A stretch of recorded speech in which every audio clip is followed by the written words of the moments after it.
আমি ছোৱালীসকল আচৰিত, কিমান অভাৰ থিংকিং। মানে কেতিয়াবা যদি এই কথাটো ভাবি চাওঁ মানে নিজৰে আচৰিত লাগে। মানে ধৰি লওক পাৰ্টনাৰজনে গুড নাইটৰ লগত এটা ইমজি শ্বেয়াৰ কৰে, কিবা কাৰণত যদি এদিন শ্বেয়াৰ কৰা নাই সেই ইমজিটো, অকল গুড নাইট বুলি লিখি থ'লে, সেইটোলৈ হুলস্থুল।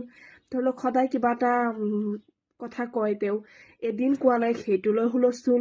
সদায় টোপনি মাৰাৰ সময়ত গুড নাইট বুলি কয়, এদিন কোৱা নাই সেইটোলৈ হুলস্থুল। সদায় ধৰি লওক মানে কিবা এটা বুলি মাতে, কিবা কাৰণত এদিন ভুলতে কিবা এটা বেলেগ বুলি মাতিলে সেইটোলৈ হুলস্থুল।